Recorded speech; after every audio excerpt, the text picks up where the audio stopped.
일단 사전선거는 이번뿐만 아니라 지난 4.15 총선 때도 2, 3일 투표를 하고 4, 5일을 그냥 CCTV도 없는 곳에 투표함을 묻어둔다는 것 자체가 우리 시민들은 굉장히 의심스러웠는데 이번 선거에서는 일단은 확진자 투표 시간을 따로 줌으로 말미암아 그 사람들의 신분증을 확인하지 않고 그대로 투표를 진행했다는 점, 한 사람이 2번을 했는지 3번을 했는지 누구도 확인하지 못했다는 점, 저희는 가장 그것을 의심스럽다고 생각을 하고요. 두 번째는 선거의 가장 기본인 비밀선거, 직접선거의 원칙을 어겼다는 거죠. 내가 찍은 투표는 내가 투표함에 넣어야 되는데 그것을 중간에서 받아서 전달을 해준다?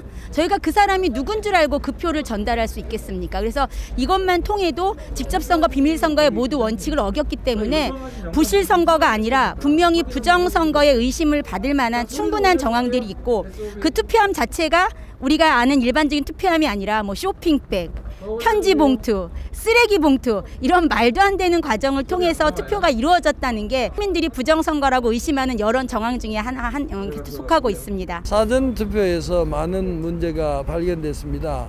곳곳에서 투표소 곳곳에서 발견되는 내용을 많이 봤고 또 확진자, 완치자들을 투표 상황에서 더 큰 것을 봤습니다.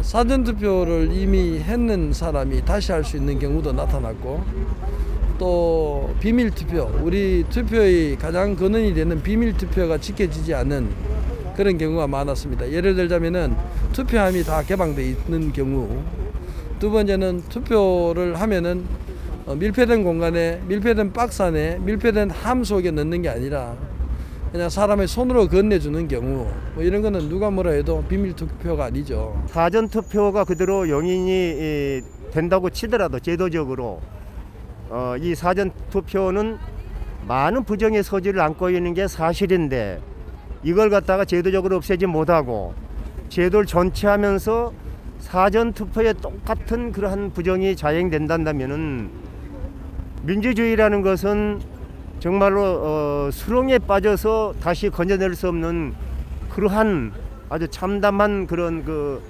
상황이 벌어질 것입니다. 네, 일단 윤석열 후보가 당선된 거에 대해서는 굉장히 저는 기쁜 마음을 가지고 있고요. 어제 밤을 설치면서 밤새도록 응원을 했습니다. 하지만 굉장히 아쉬운 것은 부정선거가 아니었다면 윤석열 후보는 최소 10%, 15% 이상으로 이겼을 것인데 분명히 시민들이 의심하는 부정선거의 그런 정황들이 있었고 그러한 결과로 인해서 1%도 차이 나지 않게 이겼다는 것이 굉장히 저로서는 너무 안타깝고요. 또 많은 시민들도 이 부분에 대해서 공감하고 있는 부분입니다. 물론 윤석열 대통령이 앞으로 이제 하실 일이 굉장히 많을 텐데요.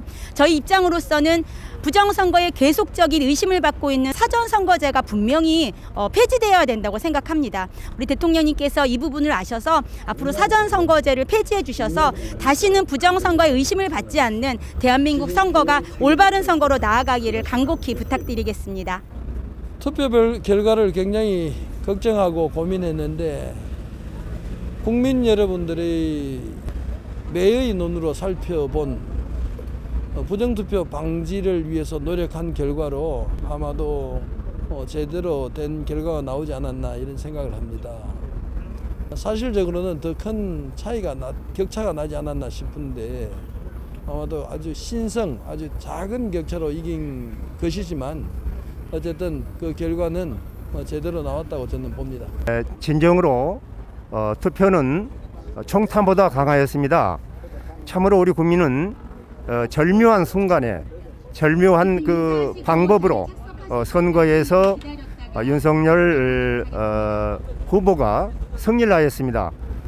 이 승리에 대해서 국민의 한 사람으로서 축하를 드리면서 앞으로 이런 승리에 자만하지 않고 국민 통합을 이루어서 정말로 이 나라가 자유평화 번영을 이루는 정말 좋은 계기가 되기를 바람하지 않습니다.